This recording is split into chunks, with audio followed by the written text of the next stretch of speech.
யக்ஷரக்ஷாம்சி ராஜசாஹம்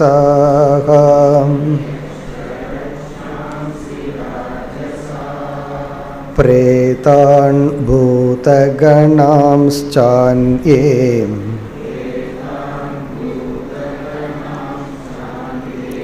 யஜந்தே தாமசா ஜனாஹ.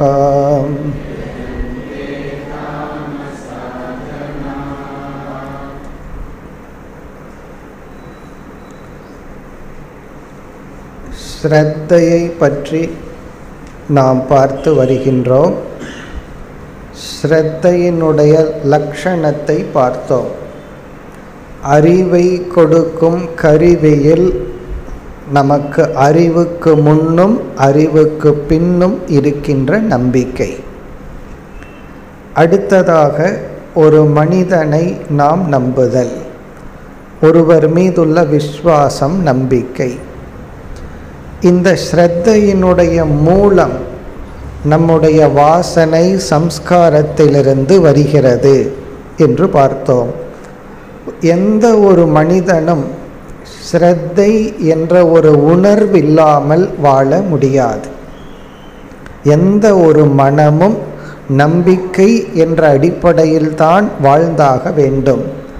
அந்த நம்பிக்கை சாத்விகம், ராஜசம், தாமசம் என்று பிரிக்கப்படுகிறது.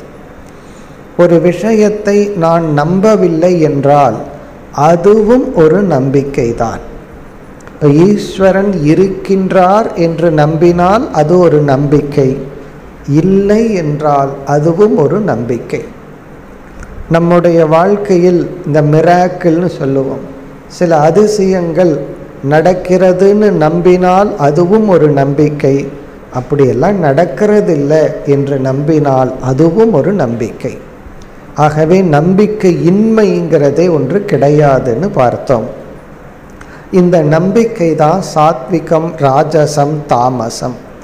கன்ஸ்ட்ரக்டிவ் ஃபெய்த் என்று சொல்வார்கள். வேறொரு கோணத்தில் சுத்த மாயா, அசுத்த மாயான்னு சொல்வது.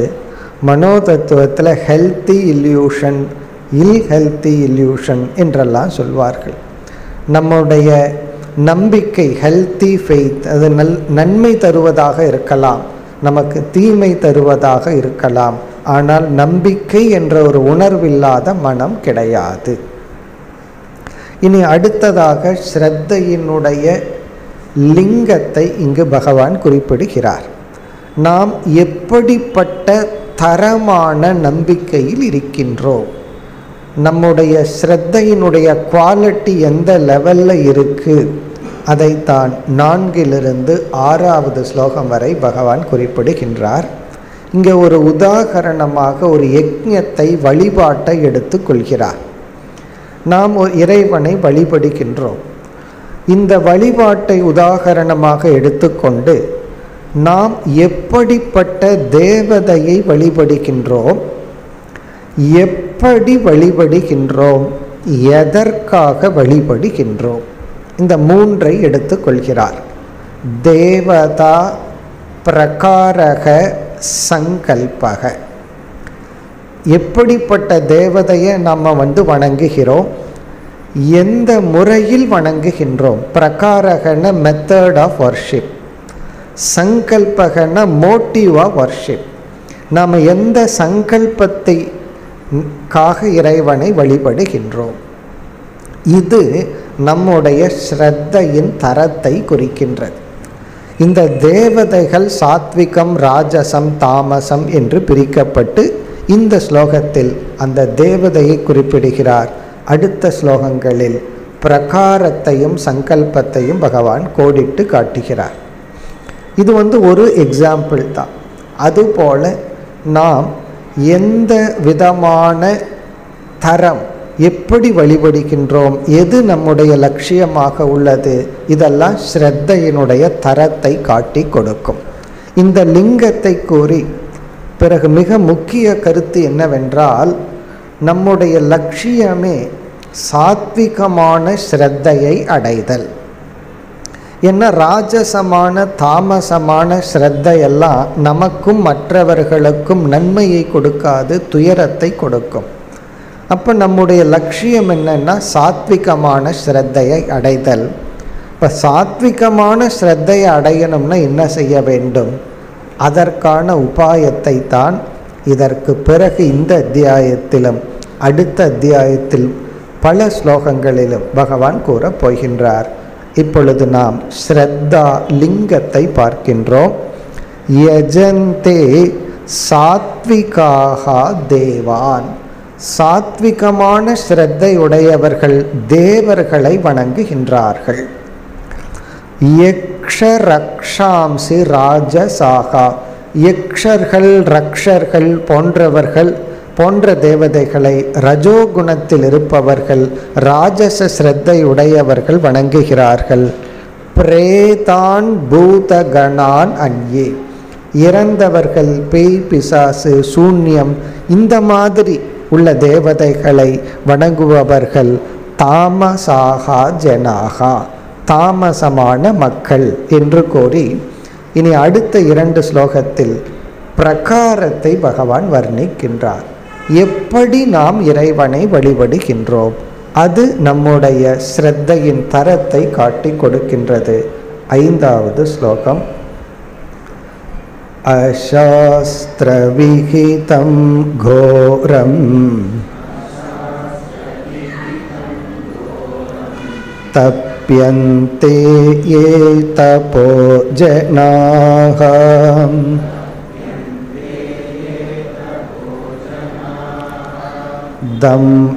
தம்பாஹங்கார சம்யுக்தாஹ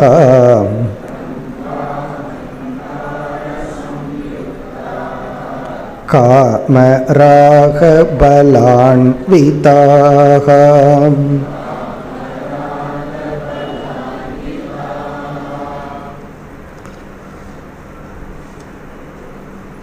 இறைவனை வழிபடுகின்ற விதம் பிரகாரத்தை பகவான் சுட்டி காட்டுகின்றார். ராஜச தாமச ஸ்ரத்தையை பிரகாரத்தை சேர்ந்தே பகவான் பேசுகின்றார். இங்கு குறிப்பாக ராஜச தாமசமான வழிபாட்டு முறையை கூறுகின்றார். இப்படியெல்லாம் நடந்து கொண்டால், இந்த மாதிரி இறைவனை வழிபட்டால் உங்களுடைய ஸ்ரத்தை ராஜசம் தாமசம். சில பேர் சில பேர்த்து மேலே அன்பு இருக்கும், அந்த அன்பை காட்டுற விதமே கோரமாக இருக்கும், பெயின்ஃபுல்லாக இருக்கும். ஓங்கி ஒரு அடி வைக்கிறது, கிள்ளி வைக்கிறது, இதெல்லாம் என்னென்னா அன்பை காட்டுற விதம். இந்த குழந்தைகளை போய் சில பேர் கொஞ்சங்கிற பேரில் ஹிம்சைப்படுத்தி விடுவார்கள். உள்ள மோட்டிவ் நல்லா இருந்தாலும், அன்பை தெரிவிக்கிறதா இருந்தாலும், அது தெரிவிக்கிற விதமே ரொம்ப ரூடாக இருக்கும். அப்படி இவர்களெல்லாம் எப்படி இறைவனை வழிபடுகிறார்கள், தவம் செய்கிறார்கள்? அசாஸ்திர விகிதம், சாஸ்திரத்தினால் ஏற்றுக்கொள்ள முடியாதபடி இவர்களுடைய செயல் வழிபாடு முறை இருக்கும். சாஸ்திர விகிதம்னா சாஸ்திரத்தில் சொல்லப்பட்ட அங்கீகரிக்கப்பட்ட, அசாஸ்திர விகிதம்னா சாஸ்திரத்தில் அங்கீகரிக்கப்படாத விதத்தில் இவர்கள் தங்களை நடத்தி கொள்வார்கள். கோரம், மிக கோரமான முறையில் இவர்கள் இறைவனை வழிபடுவார்கள். இதெல்லாம் நம்ம பல இடங்களில் பார்க்கிறோம். அதாவது தன்னை அதிகமாக துயரப்படுத்தி கொண்டு கஷ்டப்படுத்தி கொண்டு கோரமான தவம்.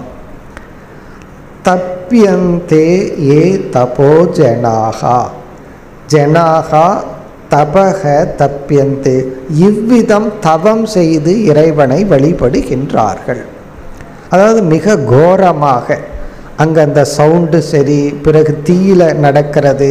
ஒரு கோணத்தில் ஆரம்பத்தில் இதெல்லாம் ஓகே, ஆனால் ஒரு ஸ்டேஜுக்கு மேலே அடுத்த லெவலுக்கு நம்ம போகணும். உடம்புல வேலை குத்திக்கிறது, இந்த மாதிரியெல்லாம் நம்ம பார்க்குறதுக்கே கஷ்டமாக இருக்கும்.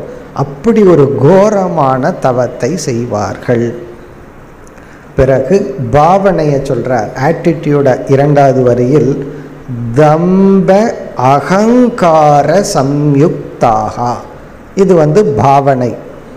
அவர்கள் இவ்விதம் தவம் செய்யும் பொழுது, வழிபடும் பொழுது தம்பம், தம்பம்னா தன்னை காட்டிக்கொள்வார்கள், ஒரு பெரிய தபஸ்வியாக காட்டிக்கொள்வார்கள். அகங்கார சம்யுக்தாக, நான் இவ்வளவு ஒரு தவம் செய்கிறேன்கிறதையும் அவர்கள் நினைப்பார்கள். அது அப்படி ஒரு கர்வம், நான் இவ்வளவு பண்ணியிருக்கேன்.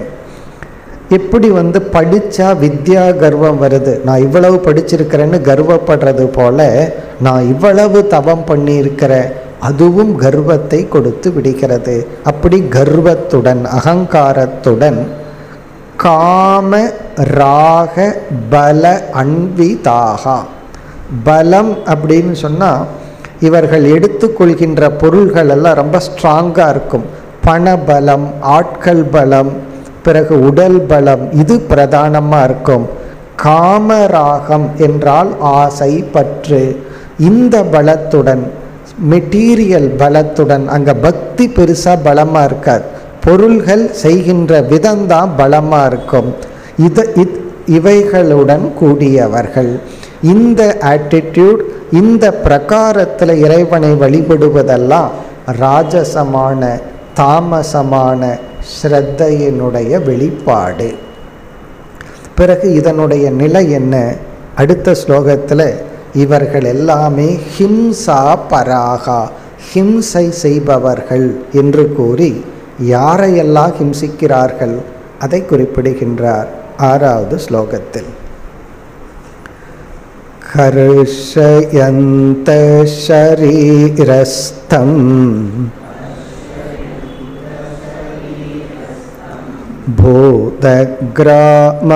பூதக்ராமமசேதசக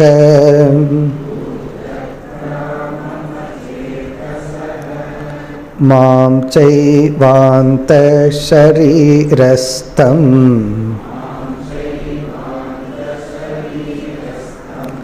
தான் வித்யாசுர நிச்சயான்.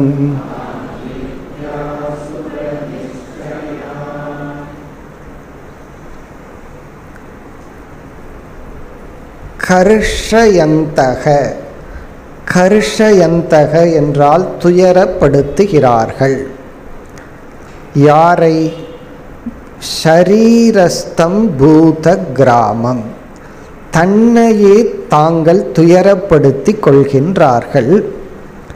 ஷரீரஸ்தம்னா தங்களுடைய ஷரீரத்திற்குள் இருக்கின்ற, பூத கிராமம்னா புலன்களையும் உடல் உறுப்புகளையும், தன்னுடைய சரீரத்தில் ஒரு அங்கமாக இருக்கின்ற உடல் உறுப்புகளை, இந்திரியங்களை தாங்கள் அவர்களே துயரப்படுத்தி கொள்கிறார்கள். கர்ஷயந்தகன டார்ச்சர்னு அர்த்தம்.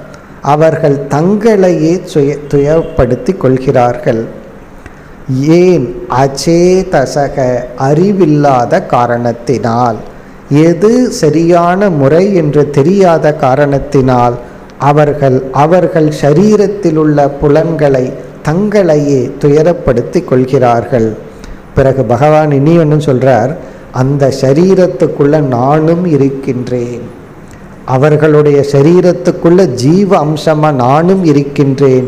ஆகவே அவர்கள் என்னையே துயரப்படுத்துகிறார்கள். அதை கூறுகிறார், மாம்ச ஏவ அந்த ஷரீரஸ்தம். அந்த ஷரீரஸ்தம்னா அந்த ஷரீரத்திற்குள் இருக்கின்ற, மாம்ச ஏவ என்னையும் அவர்கள் துயரப்படுத்துகிறார்கள். அப்போ இங்கே பகவான் சொல்றார், ஒருவன் தன்னை துயரப்படுத்துவதுங்கிறது பகவானை துயரப்படுத்துவது. அதனால தான் நம்ம அகிம்சையை பற்றி சொல்லும் பொழுது, அகிம்சையை எங்கிருந்து ஆரம்பிக்கணும்? நம்மிடத்திலிருந்து ஆரம்பிக்க வேண்டும். முதல் நம்மை நாம் துயரப்படுத்தி கொள்ளக்கூடாது. தவங்கிறது வேறு, நாம் விரும்பி நம்மை நாம் பண்படுத்துகின்றோம். அதனால தான் அந்த பெயின்குள்ள சந்தோஷம் இருக்குது. விரதம் இருக்கும் பொழுது ஒரு கோணத்தில் பசிச்சாலும் இன்னர் மைண்டில் ஒரு பெரும் தவம் செய்கிறோம் அப்படிங்கிற ஒரு மகிழ்ச்சி இருக்கும். அதைத்தான் நம்ம தியானத்தில் ஆரம்பித்த ஒரு செல்ஃப் ரெஸ்பெக்ட் வரும், செல்ஃப் எஸ்டீம் வரும். நம்மையே நினைக்கும் பொழுது ஒரு பெருமிதம் நமக்கு ஏற்படும். அது வேறு. ஆனால் இங்கு தன்னைத்தான் துயரப்படுத்தி கொண்டு அவர்கள் உடலில் இருக்கின்ற எண்ணெயும் துயரப்படுத்துகிறார்கள். தான் வித்தி ஆசுர நிச்சயான், அவர்களை அசுர குணத்தை சார்ந்தவர்களாக அர்ஜுனா அறிந்துகொள். இப்போ இங்கே பாவனை பார்த்தோம்னா காமிய பரநாசம், ஸ்வநாசம், நம்மையே அழிச்சிக்கிறது, மற்றவங்களை அழிச்சிக்கிறது, ஆசைப்படுறது, வெறும் சுகம், இந்த பாவனையுடன் இருப்பவர்களும் இந்த மாதிரி பிரகாரத்துடன் இறைவனை வழிபடுபவர்களெல்லாம் நம்ம அசுர குணம் அல்லது தாமச ராஜச ஸ்ரத்தையுடன் இருப்பவர்கள்னு புரிந்து கொள்ள வேண்டும். நாம் யாரை ரெஸ்பெக்ட் பண்ணுறோம், நமக்கு யார் ஒரு மாடலாக இருக்கின்றார்கள், முன்னாடி யாரை நம்ம கண்ணுக்கு முன்னாடி ஒரு ரெஸ்பெக்ட் வருது, அது நம்முடைய தரத்தை குறிக்கின்றது. நம்மளுடைய தரத்தின் அடிப்படையில் தான் நாம் நமக்கு ஒரு ஹீரோவை தேர்ந்தெடுப்போம். ஹீரோன்னு நம்ம யாரை ரெஸ்பெக்ட் பண்ணுறோம், யார் நம்ம முன்னாடி மனசில் நிற்கிறா, யார் மீது நமக்கு மதிப்பு வருகிறது, அவருக்கு அந்த தகுதி இருக்கோ அது வேறு விஷயம். நம்முடைய மனதினுடைய தகுதிக்கு ஏற்பத்தான் நாம் அவர்களை முன்னிறுத்துவோம். அதைத்தான் இங்கு பகவான் குறிப்பிட்டார். பிறகு இந்த அத்தியாயத்தினுடைய மைய கருத்து என்ன என்றால், ஒரு மனிதனுடைய மனதின் அடிப்படையில் ஸ்ரத்தையின் அடிப்படையில் தான் அவனுடைய வாழ்க்கை.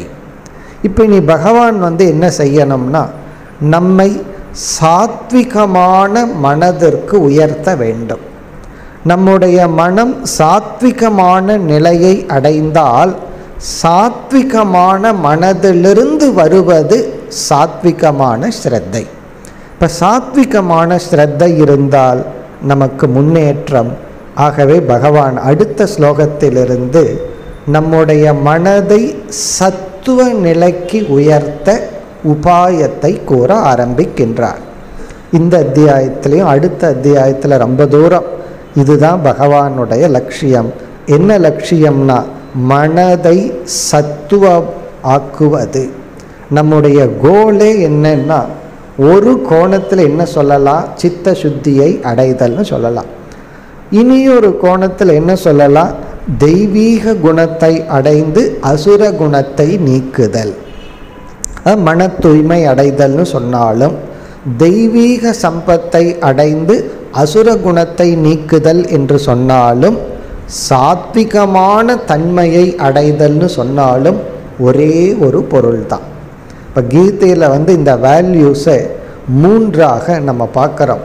சத்துவம் ரஜஸ் தமஸ்னு பிரித்து சாத்விகமான மனதை அடைதல், அதுவும் தெய்வீக பண்புகளை அடைதல் என்பதும் ஒரே ஒரு பொருள்தான். தெய்வீக பண்பை அடைதல், அசுர பண்பை நீக்குதல், அல்லது மன தூய்மையை அடைதல், சித்த சுத்தியை அடைதல், இதெல்லாம் ஒரே ஒரு பொருள்தான். அதனால் அடுத்த ஸ்லோகத்திலிருந்து பகவான் நம்முடைய மனதை சத்துவ நிலைக்கு உயர்த்த சில உபாயங்களை கூற ஆரம்பிக்கின்றார். அடுத்து 7வது ஸ்லோகம். ஆஹாரஸ்த்வபி சர்வஸ்ய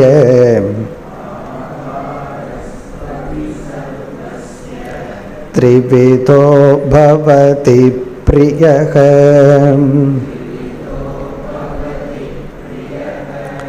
யஜ்ஞஸ்தபஸ்ததா தானம்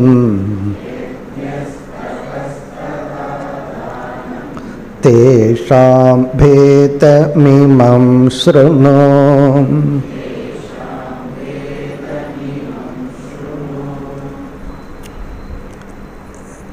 சென்ற ஸ்லோகத்துடன் ஸ்ரத்தையை பற்றிய முக்கிய கருத்தை பகவான் நிறைவு செய்து, நாம் சாத்விகமான ஸ்ரத்தையுடன் இந்த உலகத்தில் வாழ வேண்டும்.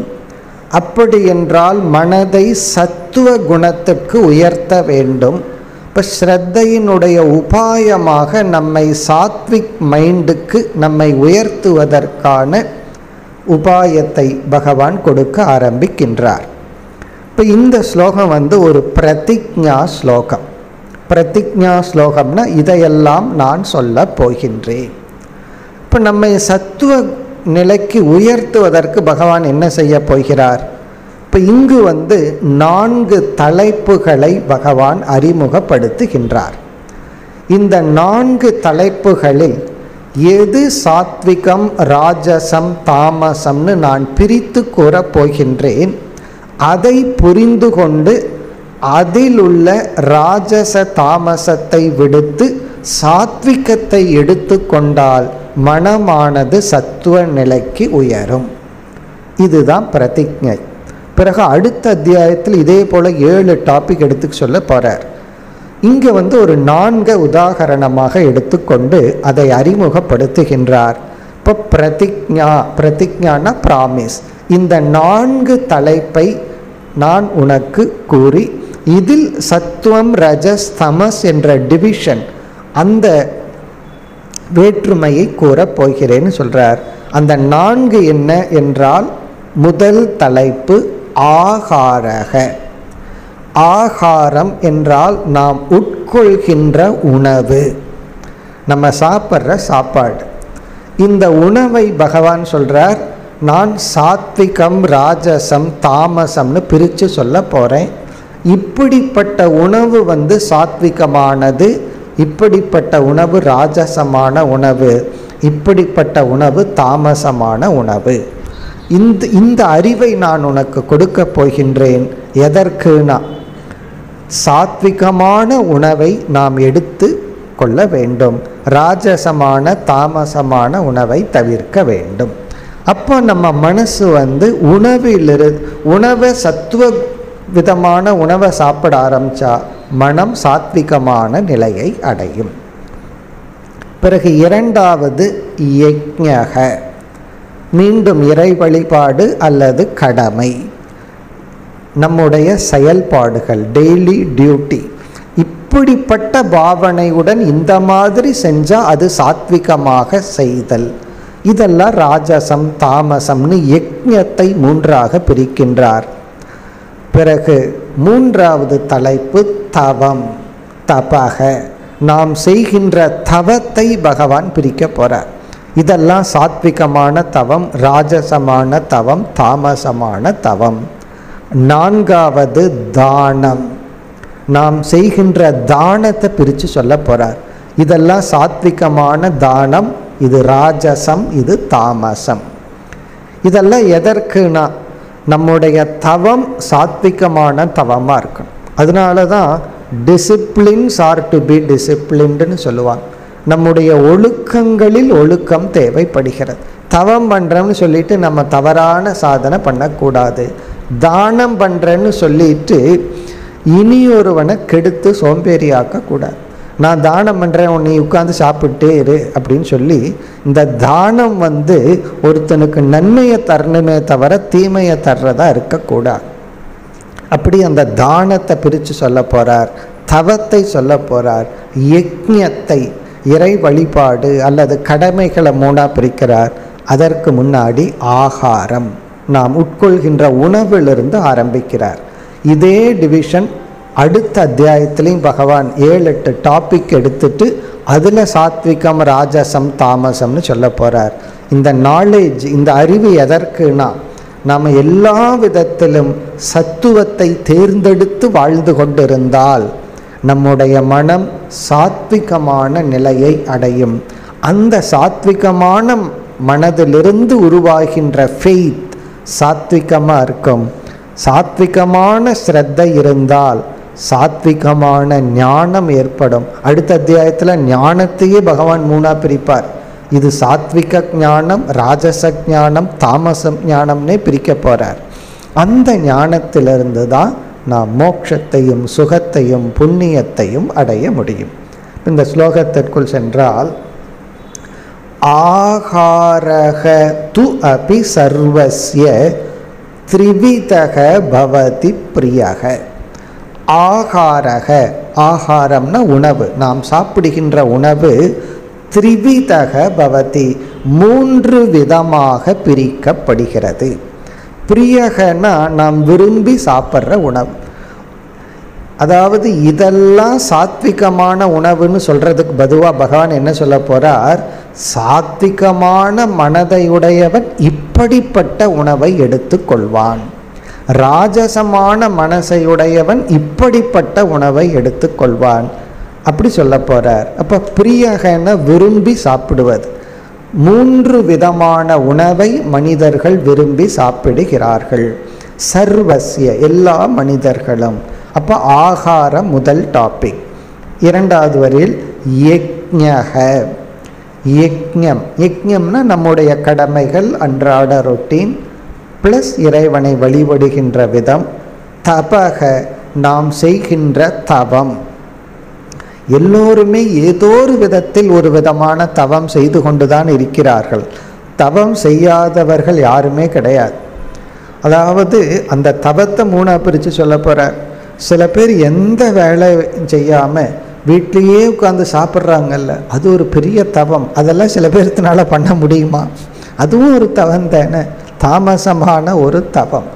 அப்படி எல்லாமே ஒரு யாரோ ஒருத்தர் ஏதோ ஒரு விதத்தில் ஒரு தவம் செய்கிறார்கள், செய்து கொண்டுதான் இருக்கிறார்கள். அந்த தவத்தை பிரித்து சொல்ல போகிறார். ததா தானம், அதுபோல தானம், நாம் செய்கின்ற தானம் பிரித்து சொல்லப்படுகிறது. தேஷாம் பேதமிமம் சுருணோ, அதனுடைய வேற்றுமையை ஏ அர்ஜுனா இப்பொழுது கேட்பாயாக. சுருணுன்னா இப்பொழுது கேள் அப்படின்னு ஒரு பிரதிஜை பண்ணுறார். காரணம் என்னென்னா டாபிக் மாறுது. ஸ்ரத்தையிலிருந்து இந்த தலைப்புக்கு வருகின்றார். இந்த 8வது ஸ்லோகத்தில், அடுத்த ஸ்லோகத்தில் ஆரம்பித்து 22வது ஸ்லோகம் வரை இந்த 4 தலைப்புகளை பகவான் டீல் பண்ணுறார்.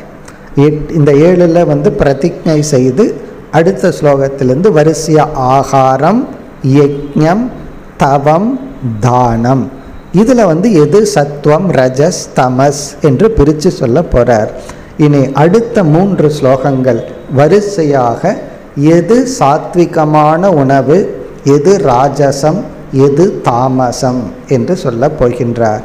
8லிருந்து 12 வரை, 8லிருந்து 10 வரை, 8, 9, 10 இந்த 3 ஸ்லோகங்கள் முறையே ஆகாரம், நாம் சாப்பிடுகின்ற உணவு, எது சாத்விகம், ராஜசம், தாமசம் என்பது 8வது ஸ்லோகம். ஆயுஸ் சத்வபலாரோக்ய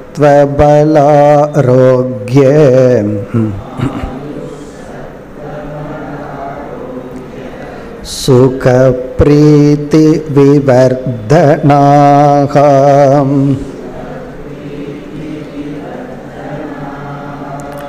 ரஸ்யா ஸ்னிக்தா ஸ்திரா ஹ்ருத்யாஹ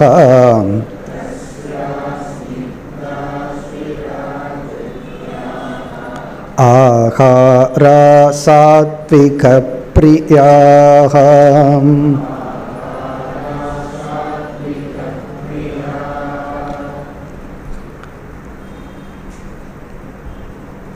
உபனிஷத்தில் நாம் எடுத்துக்கொள்கின்ற உணவானது 3ஆக பிரிக்கப்படுகிறது வேறு கோணத்தில்.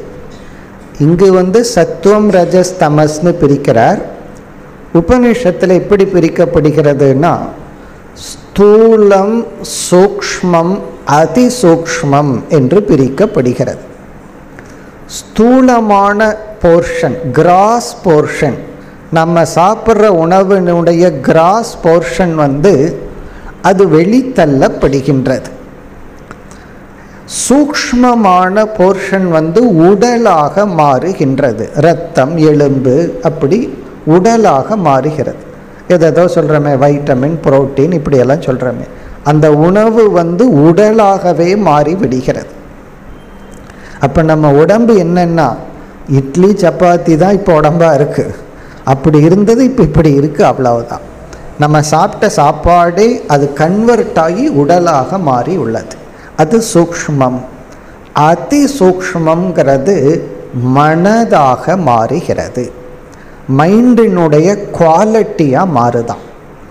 மனதினுடைய ஒரு தன்மைகளாக, நேச்சராக, குணமாக மாறுகிறது. அது அதி சூக்ஷ்மம், சட்டில், ரொம்ப சட்டில் ஆஸ்பெக்ட். உணவினுடைய சூக்ஷ்ம அம்சம் மனதாக மாறுகிறது.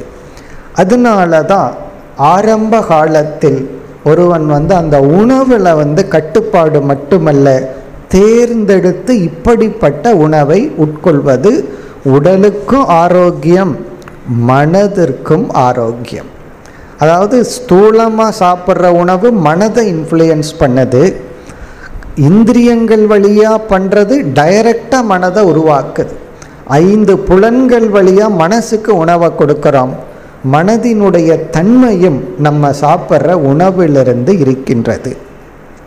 அதனால் ஆரம்ப காலத்தில் நம்ம ரொம்ப முக்கியத்துவம் உணவுக்கு கொடுக்க வேண்டும். அதனால தான் எல்லா ரிலீஜியன்லேயும் சாப்பிட்றதுக்கு முன்னாடி ப்ரேயர் இருக்குது. ஒரு ப்ரே பண்ணி இறைவனை வழிபட்டு உணவை நம்ம சாப்பிட்றது ஒரு கல்ச்சராக இருக்குது. இப்போ எந்த அளவுக்கு ஃபாலோ பண்ணுறாங்களோ அது வேறு விஷயம். காரணம் என்னென்னா அந்த உணவு ரொம்ப முக்கியம்.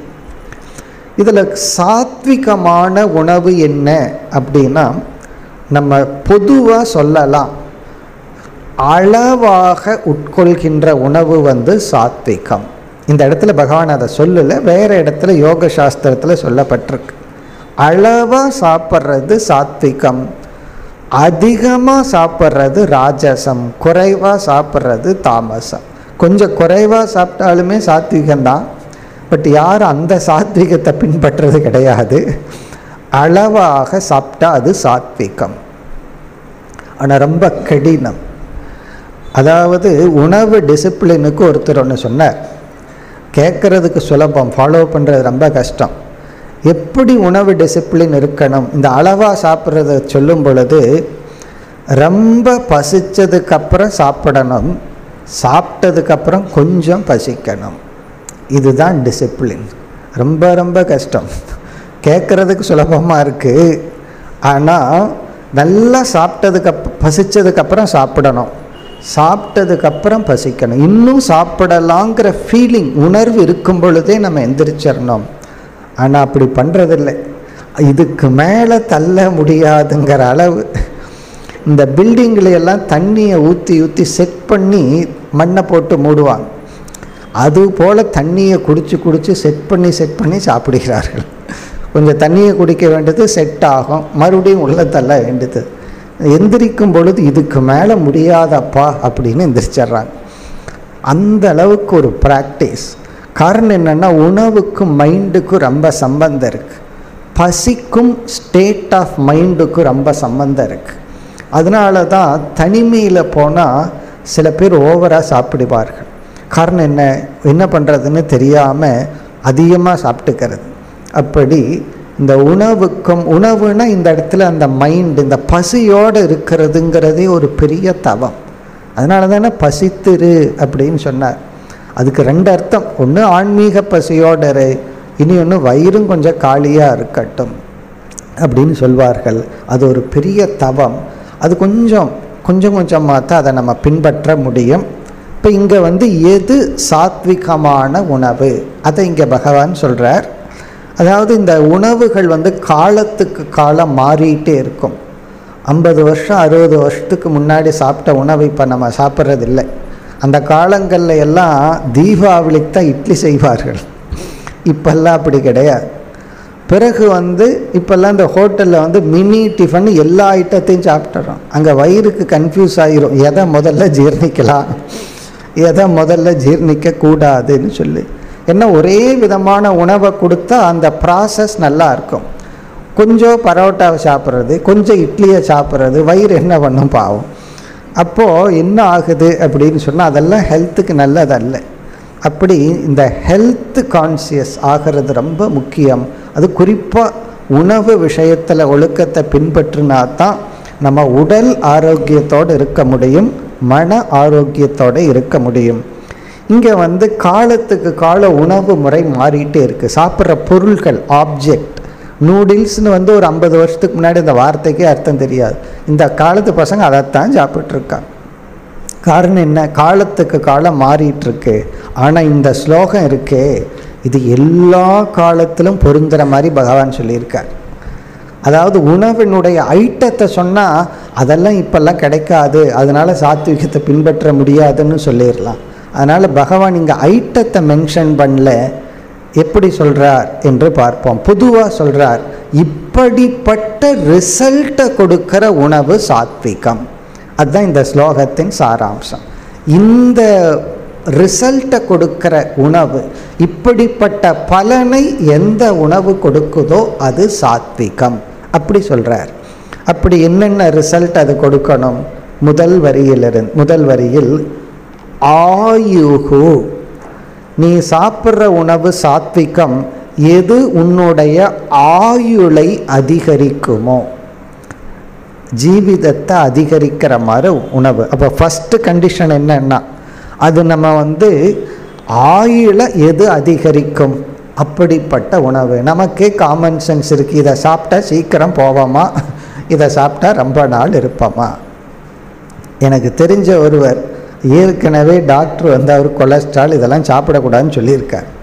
ஒரு நாள் ஒரு 250 கிராம் முந்திரி பருப்பை கையில் எடுத்துட்டு இதெல்லாம் சாப்பிட்றது அநியாயம் அப்படின்னு சொல்லிகிட்டே சாப்பிட்டு காலி பண்ணுறேன். அநியாயம்னு சொல்லிகிட்டே அப்படியே போயிட்டுருக்கு. அப்புறம் பார்த்தா வெறும் பேப்பர் இருக்கு. அப்போ என்னன்னா தெரியுது, அறிவுப்படி சாப்பிடக்கூடாதுன்னு தெரியாட்டி பரவாயில்ல, வாய் அநியாயம்னு சொல்லுது, மின்னுட்டு இருக்கு. இதான் என்ன பண்ணுறது, தெரியுது இதெல்லாம் நல்லது அல்ல, இருந்தாலும் முடிவதில்லை. அதனால தான் ஒரு மேகசைனில் படித்தேன், டாக்டர்ஸுக்கு ஒரு அட்வைஸ். என்ன அட்வைஸ்னால், டாக்டர்ஸு பேஷண்ட்டுக்கு இந்த அட்வைஸ் பண்ணக்கூடாதுன்னு டாக்டருக்கு அட்வைஸ். இந்த அட்வைஸை பண்ணாதீங்க, அப்படி பண்ணீங்கன்னா பேஷண்ட்டை நீங்கள் லூஸ் பண்ணிடுவீங்க, உங்கள்கிட்ட வரமாட்டார்கள். என்ன அட்வைஸ்னால், ஈவன்தோ உண்மையாக இருந்தாலும் உணவு கட்டுப்பாட்டில் தான் அந்த பேஷண்ட்டு குணமடைவதுங்கிறது உண்மையாக இருந்தாலும் உணவை கட்டுப்பாட்டை பற்றி அதிகமாக சொல்லாதீர்கள். காரணம் என்னன்னா, அவர்களுக்கு பின்பற்றுகின்ற மனோபலம் இல்லை. இது ஒரு சைக்கலாஜிக்கல் இஷ்யூவில் எழுதப்பட்ட ஒரு கருத்து. எந்த ஒன்றை ஃபாலோ பண்ணுறதுக்கு மனசக்தி இல்லையோ அதை அவங்களுக்கு நீங்கள் கொடுத்தீங்கன்னா அவங்களுக்கு எக்ஸ்ட்ரா கில்ட் ஃபீலிங், குற்ற உணர்வு தான் வரும். பிறகு அதனுடைய விளைவாக உங்ககிட்ட வரமாட்டார்கள். காரணம், எப்படி இந்த டாக்டர் மூஞ்சியில் முழிக்கிறதுன்ட்டு வரமாட்டாங்களாம். எப்படி? ஏன்னா அதை ஃபாலோ பண்ண முடியாது. அப்போ எதை ஃபாலோ பண்ண முடியுமோ அதை மட்டும் நீங்கள் சொல்லுங்கள். அதனால தான் பல டாக்டர்ஸ் இந்த மாத்திரையை காஃபியில் சாப்பிடுங்கன்னு சொல்லி சௌரியமாக போச்சு. காஃபி சாப்பிடாதீங்கன்னு சொன்னால் வரமாட்டார்கள். காஃபி சாப்பிட்ற மாதிரி ஒரு மாத்திரை கொடுங்கன்னு தான் கேட்பாங்களே தவிர, இந்த உணவு கட்டுப்பாடுங்கிறது அவ்வளோ சுலபம் அல்ல. கொஞ்சம் கொஞ்சமாக தான் முயற்சி பண்ணால் நமக்கு வரும். இப்போ முதல் கண்டிஷன் என்னென்னா ஆயுகு, அது ஆயுளை அதிகரிக்கும் உணவாக இருக்க வேண்டும். இரண்டாவது சத்துவம். ஆயுகு, இங்கே சத்துவம் என்றால் மனோபலம், மனதிற்கு பலத்தை கொடுக்கின்ற உணவாக இருக்க வேண்டும். ஆயு சத்துவ பலம், இங்கே பலம் அப்படின்னா உடலுக்கு பலத்தை கொடுக்கின்ற உணவாக இருக்க வேண்டும். உடலுக்கு பலத்தை கொடுக்கின்ற சத்துவம், மனதிற்கு பலத்தை கொடுக்கின்ற மென்டல் ஸ்ட்ரென்த்துங்கிறது சத்துவம், பலம்ங்கிறது ஃபிசிக்கல் ஸ்ட்ரென்த். உடலுக்கு அந்த உணவில் ஆரோக்கியமான பொருள் இருக்கா, இல்லை வெறும் நாக்குக்கு மட்டும் டேஸ்டா, வெறும் நாக்குக்கு மட்டும்தான் அது கேட்டர் பண்ணுதா, உடலுக்கு அது பலத்தை கொடுக்குதான்னு பார்க்கணும். பிறகு ஆரோக்கியம். ஆரோக்கியம்னா ஜென்ரல் ஹெல்த், பொதுவாக அது நமக்கு ஒரு ஹெல்த்தி ஃபுட்டாக இருக்கணும். இப்போ ஆயுளை அதிகரிக்கின்ற, மனதிற்கு பலத்தை கொடுக்கின்ற, உடலுக்கு வலிவை கொடுக்கின்ற, பொதுவாக ஆரோக்கியமான ஹெல்த்தி. இந்த ஆரோக்கியம் அப்படிங்கிறதுலையே கெட்டு போன உணவுகளை எல்லாம் சாப்பிடக்கூடாது அப்படின்னு அர்த்தம். இந்த கெட்டு போய் அழுகி போன, அது சுவைக்கு ஆக அப்படிங்கிற மட்டும் சாப்பிடக்கூடாதுன்னு பொருள். அடுத்தது சுக பிரீத்தி விவர்தனாகா. சுகம் அப்படிங்கிற பொருள் சொல் சாப்பிட்டதுக்கு அப்புறம் நமக்கு கம்ஃபர்டபுளாக இருக்கணும், சுகமாக இருக்கணும். பிரீத்தி என்றால் சாப்பிடும் பொழுது சந்தோஷமாக இருக்கணும், சாப்பிடும் பொழுது மகிழ்ச்சியாக இருக்கிற உணவு பிரீத்தி, கம்ஃபர்டபுளாக இருக்கிறது. பிரீத்தினா போஜன காலே சுகம், சுகம்னா போஜன அனந்தரம் சுகம். சாப்பிட்டதுக்கு அப்புறம் ஒரு சந்தோஷம் இருக்கிற உணவு சாத்விகம். சாப்பிடும் பொழுது சந்தோஷமாக இருக்கணும். ஆனால் சில பேர் சாப்பிட்டதுக்கப்புறம் எப்படி இருக்காங்கன்னு அந்த உணவை பொறுத்து, சாப்பிடும் பொழுது அப்படியே வேர்வை சிந்தி அலறிட்டு இன்னும் போருக்கு போகிற மாதிரி சாப்பிடுவார்கள் சில பேர். அப்படி இல்லாமல் சுக பிரீத்தி விவர்தனா என்றால் வளர்க்கின்ற, முன் சொன்ன அனைத்தையும் வளர்க்கின்ற உணவு சாத்விகம். ஆயுகு ஆயு விவர்தனா ஆயுளை வளர்க்கின்ற, மன உறுதியை மனதினுடைய தன்மையை வளர்க்கின்ற, மனோபலத்தை வளர்க்கின்ற, உடல் பலத்தை வளர்க்கின்ற, ஆரோக்கிய விவர்தனா ஆரோக்கியத்தை வளர்க்கின்ற, சுகத்தையும் பிரீத்தியையும் வளர்க்கின்ற. சாப்பிட்டதற்கு பிறகும் சாப்பிடும் பொழுதும் ஒரு இன்பகரமாக இருக்க வேண்டும், சுககரமாக இருக்க வேண்டும். இப்படிப்பட்ட உணவு சாத்விகம். இனி இரண்டாவது வரியிலும் வர்ணிக்கின்றார். ரஸ்யாகா, ரஸ்யாகா இதுவும் சாத்விகமான உணவு. ரஸ்யாகனா சுவை மிக்க, அதில் ஒரு டேஸ்ட் இருக்கணுமா, அந்த சுவையான உணவு. அதாவது சாத்விகமான உணவு சுவை இல்லாத உணவுன்னு நம்ம நினச்சிக்கிறோம், அது தப்பு. இங்கே பகவான் சொல்கிற ரஸ்யாகனா சுவை மிக்க. எந்த ஒரு ஃபுட்டு ப்ரிப்பேர் பண்ணாலும் டேஸ்ட்டாக ப்ரிப்பேர் பண்ணணும். காரணம் என்ன அப்படின்னு சொன்னால், சுவையான உணவு நம்ம வாயில் அந்த சலைவாவை அதிகப்படுத்தும். அதுதான் ஜீரண சக்திக்கு மிக மிக முக்கியம். சுவை இல்லாததை சாப்பிட்டோம் அப்படின்னா அந்த எச்சில் ஊறாது. அந்த சலைவா இருக்கே, அதை வச்சே டிஎன்ஏ டெஸ்ட் பண்ணுறாங்க, அதில் எல்லாமே அடங்கி இருக்கின்ற. அப்போ அந்த சலைவாவுக்கு அவ்வளோ ஒரு பவர் இருக்குது, சக்தி இருக்கின்றது. இப்போ அது அதிகமாக உணவோடு கலந்து போகணும்னா அந்த உணவு சுவை மிக்கதாக இருக்க வேண்டும். இந்த எல்லா விதமான சுவையும் நம்ம சாப்பிட்டோம்னா தான் உடம்புக்கு ஆரோக்கியம், மனதுக்கு ஆரோக்கியம். ஒரே ஒரு உணவை சாப்பிடாம விதவிதமான சுவையான உணவுகளை சாப்பிடணும். அதுக்கு ஃபேமஸ் நம்ம தமிழ்நாடு தான். எல்லா விதமான சுவையும் நம்மகிட்ட இருக்குது. பெஸ்ட்டு ஃபுட்டு நம்மக்கிட்ட இருக்குது. அதை நம்ம பெஸ்ட்டு விதத்தில் சாப்பிடணும். அளவாக எப்படி சாப்பிடணுமோ அப்படி சாப்பிடணும். அதனால் நம்ம தவறாக நினைக்கக்கூடாது, சுவை இல்லாத உணவுன்னு நினைக்கக்கூடாது, சுவையான உணவு.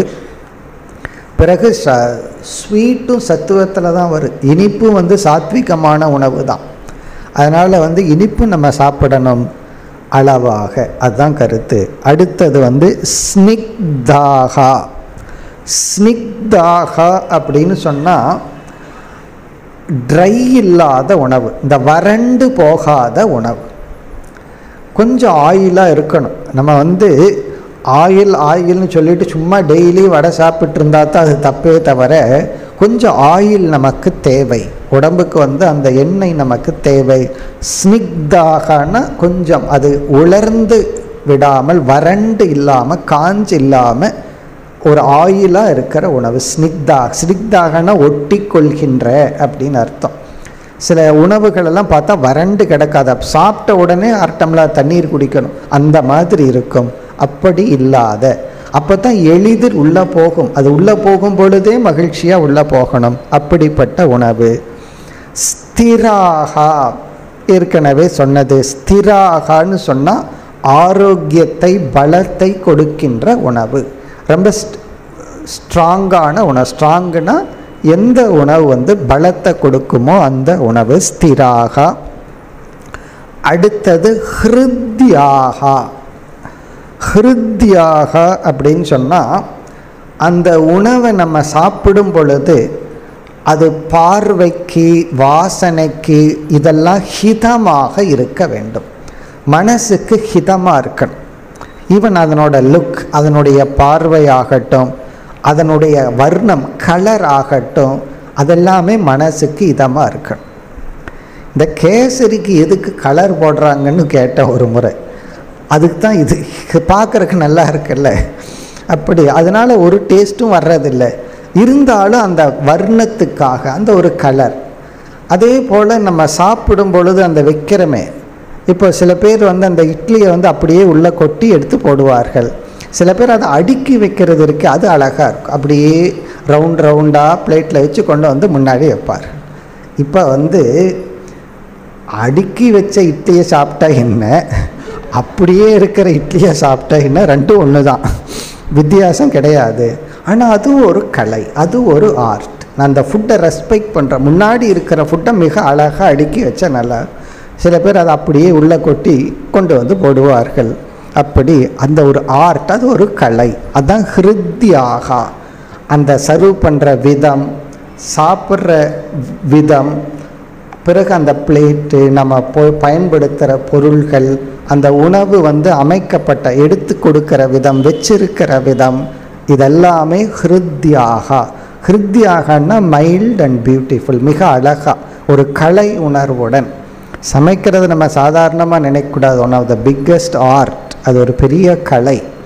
அதை சில பேர் விரும்பி செய்வார்கள், சில பேர் கடனுக்குன்னு செய்வார்கள்.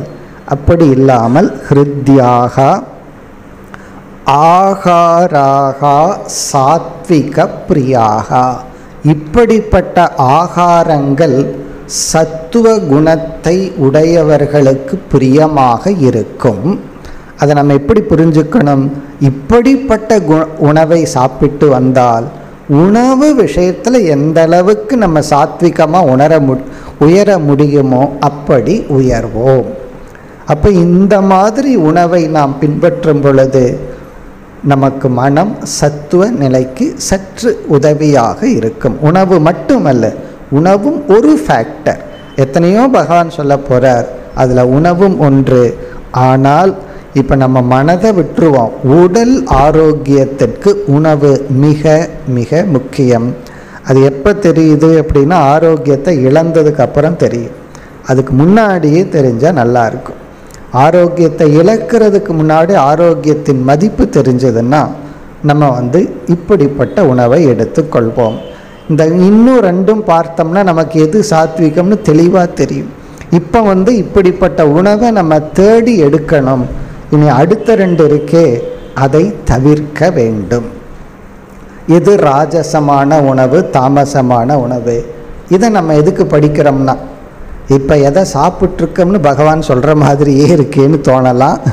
பட் அதை நாம் தவிர்க்க வேண்டும். இனி தவிர்க்க வேண்டிய உணவு 9வது ஸ்லோகம், ராஜச ஆகாரம். கட்வம் லவணாத்யுஷ்ண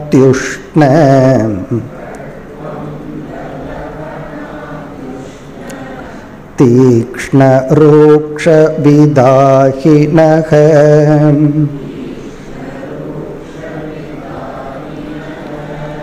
ஆஹாரா ராஜசஸ்யேஷ்டாஹ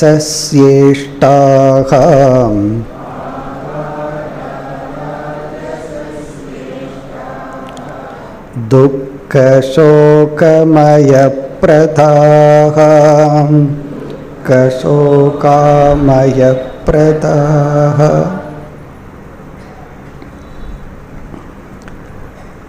ராஜசமான உணவு. இங்கு ஒரு சொல் இடையில மறைஞ்சிருக்கு, அதி அப்படிங்கிற ஒரு சொல். இந்த அதிங்கிற சொல்ல எல்லா இடத்துலையும் போட்டுக்கணும்.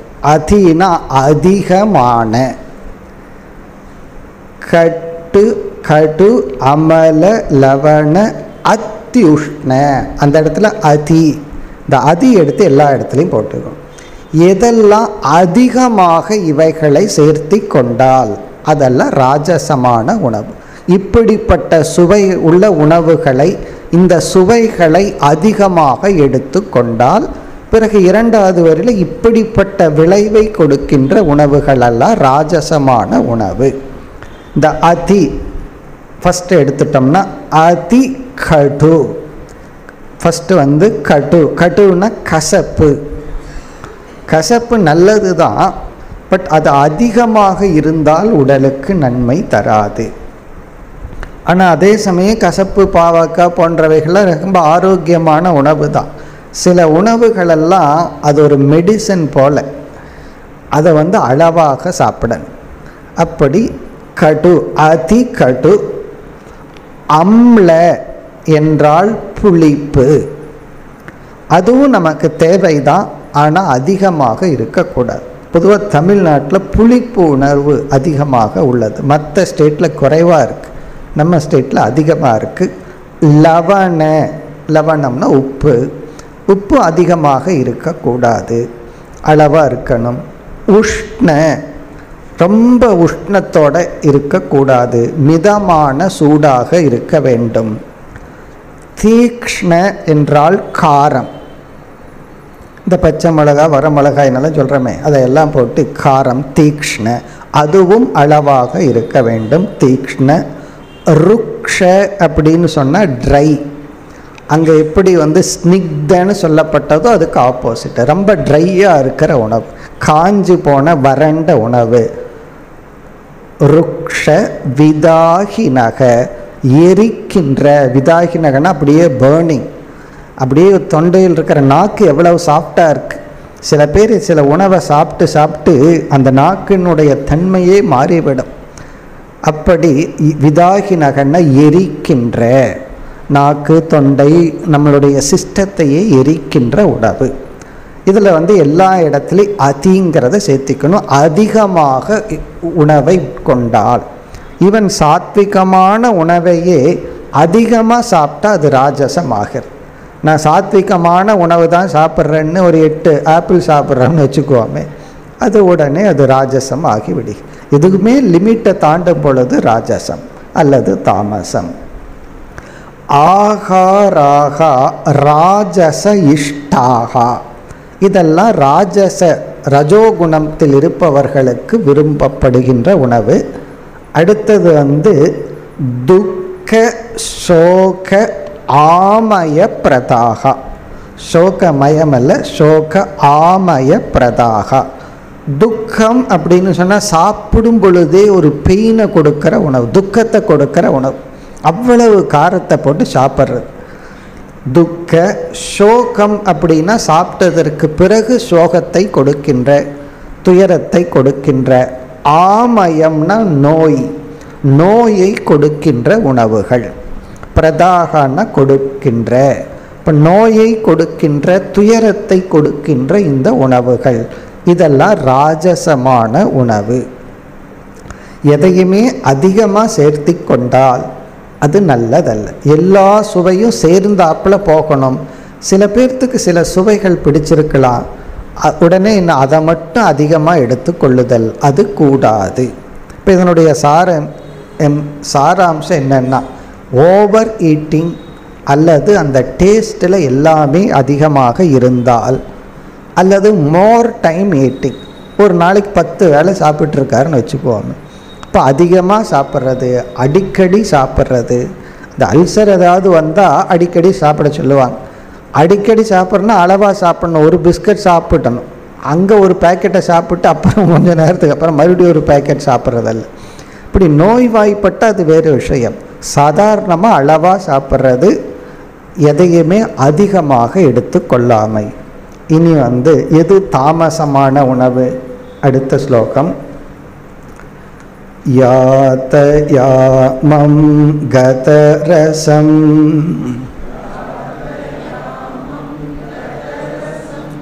பூதி பர்யுஷிதம் ச யத்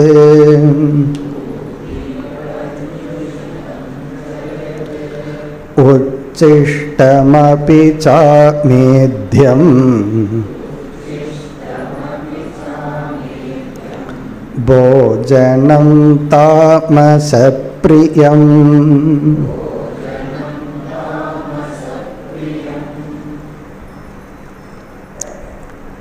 எது தாமசமான உணவு? யாதயாமம். யாதயாமம் என்றால் முழுமையாக சமைக்கப்படாத உணவு, மந்த பக்குவம். அந்த உணவுக்கு எவ்வளவு சமைக்கப்பட்டிருக்கணுமோ அவ்வளவு தூரம் அது சமைக்கப்பட்டிருக்க வேண்டும். அறகுறையாக சமைக்கப்பட்ட உணவு அது நல்லதல்ல. சில உணவை நம்ம ராவா சாப்பிட்றோம், பழங்களை எல்லாம் சமைக்கிறது இல்லை, அப்படியே சாப்பிடலாம், அதனால தான் அதை பழம்னு சொல்கிறோம். சில காய்கறிகளை எல்லாம் முழுமையாக அது எவ்வளவு சமைக்கணுமோ அவ்வளவு வேக வச்சு சாப்பிடணும். இந்த சில பேர் தயிரில் வந்து புளிச்சு போச்சுன்னு கடைசி நேரத்தில் பாலை ஊற்றுறது, அதுக்கு புளிச்ச தயிர் பெட்டர். இந்த அரைகுறையாக போய் கடைசியில் பாலை ஊற்றி மேனேஜ் பண்ணுறது. அப்போ என்னென்னா உள்ள அது தயிரா பாலா வயிற்றுக்கு கன்ஃபியூஸ் ஆயிடுது. இப்போ நம்ம எதை ஜீர்ணிக்கணும் அப்படின்னு சொல்லி அப்படி எல்லாத்தையும் அரைகுறையாக பண்ணுறது, முழுமையாக பண்ணாமல் இருக்கிறது. யாத்த யாமம் மந்த பக்குவம். கதரசம் இது வந்து அதுக்கு ஆப்போசிட். கதரசம்னா ஓவராக குக் பண்ணி அதில் இருக்கிற ரசம்னா அதில் இருக்கிற சக்தியெல்லாம் அழிச்சிட்றது. கதரசம்னா ஓவர் குக்கிங் அல்லது ஓல்டு, பழதாயோ அல்லது அதிக சமைச்சோ அதனுடைய ரசத்தை அழித்து விடுதல். கதரசம் அப்படின்னு சொன்னால் அதில் இருக்கிற ஸ்ட்ரென்த்தை எல்லாம் போக வச்சிடுறது. அதுக்குன்னு ஒரு சக்தி இருக்கே உணவுக்கு, அதை நம்ம அழிச்சிட்டு சாப்பிட்றது. பூதி என்றால் பேட் ஸ்மெல். பூதி அப்படின்னா கெட்டு போன வாசனை. அந்த வாசனையே ஒரு மாதிரியாக இருக்கும், இருந்தாலும் பரவாயில்லைன்னு சாப்பிட்டுக்கிறது, வேஸ்ட் பண்ணக்கூடாது அப்படின்னு சொல்லி சில பேர் கெட்டு போன உணவு அந்த வாசனை பேட் ஸ்மெல் வர்றது. இந்த தீஞ்சு போனதுன்னு எல்லாம் சொல்கிறோமே, இருந்தாலும் பரவாயில்லைன்னு சொல்லி எனக்கு தான் சளி பிடிச்சிருக்கே தெரியாதுன்னு சாப்பிட்டுக்கிறது. அது வந்து அதெல்லாம் தாமசம், கெட்டு போன வாசனை. பர்யுஷிதம். பர்யுஷிதம் என்றால் பழைய உணவு. ஓவர் நைட் வச்சுக்கிறது, இன்னைக்கு சமைச்சு 2 நாளைக்கு அப்புறம் சாப்பிட்றது. அதாவது வெடிய வெடிய வச்சு அதுக்கு அடுத்த நாள் சாப்பிட்றது. பழைய பர்யுஷிதம்னா ஓவர் நைட். அப்படின்னா என்ன ஆகுது, நான் ஃப்ரிட்ஜில் வச்சு எடுக்கிறதெல்லாம் இந்த லிஸ்ட்டு தான் பர்யுஷிதம். சில பேர் 1 வாரத்துக்கு சாம்பார் பண்ணி வச்சுக்கிறது, கொஞ்சம் கொஞ்சமாக சாப்பிட்ருக்கிறது. இதெல்லாம் என்னென்னா தாமசம். பர்யுஷிதம் அப்படின்னா ஒரு உணவு வந்து நம்ம சமைச்சோம் அப்படின்னா அன்னைக்கு காலையில் செஞ்சால் இரவுக்குள்ளே சாப்பிட்றாரு, அதுக்கு அடுத்த நாள் வச்சிருந்து சாப்பிடக்கூடாது. பர்யுஷிதம் செய்யது. உச்சிஷ்டம். உச்சிஷ்டம் அப்படின்னு சொன்னால் எச்சில் உணவு, சாப்பிட்டு மீதி வச்ச உணவை எடுத்து சாப்பிட்றது. உச்சிஷ்டம் இது வந்து பிரசாதம் பகவானுக்கு படைச்சிட்டு பகவானுடைய பிரசாதமாக சாப்பிட்றது வேற. பகவான் சாப்பிட்டதை நம்ம சாப்பிட்றோம், அல்லது சில மகான்கள் வந்து சாப்பிட்டதை அதை பிரசாதமாக எடுத்து சாப்பிட்றது, அது வேறு. இது வந்து உச்சிஷ்டம் அப்படின்னு சொன்னால் ஒருவர் சாஸ்திரத்தில் இனி ஒரு ஸ்டெப் போய் சொல்லுவார்கள், நம்ம சாப்பிட்ற உணவை யார் ப்ரிப்பேர் பண்ணுறாங்களோ அவங்களுடைய குணமும் நமக்கு இன்ஃப்ளூயன்ஸ் ஆகுமா அப்படியெல்லாம் சொல்லுவார். இப்படியெல்லாம் சாப்பிட்டா எந்த ஹோட்டல்லையும் போய் சாப்பிட முடியாது, அதெல்லாம் சொல்லுவார்கள். ஒருத்தருடைய என்ன ஆட்டிடியூடில் உணவு செய்கிறார்கள் அதுவே நம்மை பாதிக்கும். ஒரு வேண்டாம் வெறுப்பாக செஞ்சால் அந்த சாப்பிட்றவங்களுக்கு மனசு நல்லா இருக்காதான். சந்தோஷமாக உணவை செஞ்சோம்னா அந்த உணவு வந்து சாப்பிடுபவர்களுக்கு ஒரு மகிழ்ச்சியை கொடுக்குமாம். அதனால் உணவை ப்ரிப்பேர் பண்ணுறவங்களே எந்த ஆட்டிடியூடில் பண்ணுறாங்க அது வந்து முக்கியம்.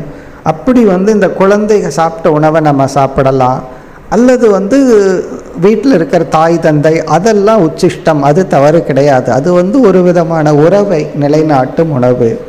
ஆனால் வந்து நமக்கு பிடிச்ச ஐட்டத்தை அவன் சாப்பிட்டு வச்சுட்டு போயிருக்கான், அதனால எடுத்து சாப்பிட்றது. அப்படி வந்து தவறான அந்த டேஸ்ட்டுக்காக தூக்கி எறியப்பட்ட உணவை நம்ம பொறுக்கி சாப்பிட்றது வேண்டாம், அது வேஸ்ட் ஆகக்கூடாதுன்னு மீதி வச்சுட்டு போனதை நம்ம எடுத்து சாப்பிட்றது, அதெல்லாம் தாமசம். அடுத்தது அமேத்தியம்.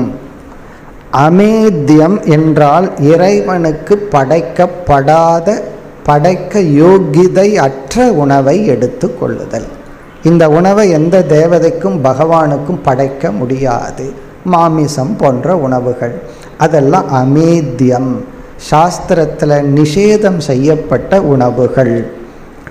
போஜனம் தாமச பிரியம், இதெல்லாம் தாமசமான மனதை உடையவர்கள் விரும்புகின்ற உணவு. இனி அடுத்த ஸ்லோகத்தில் பகவான் யஜ்ஞம் தவம் தானம் இதை கூறப்போகின்றார்.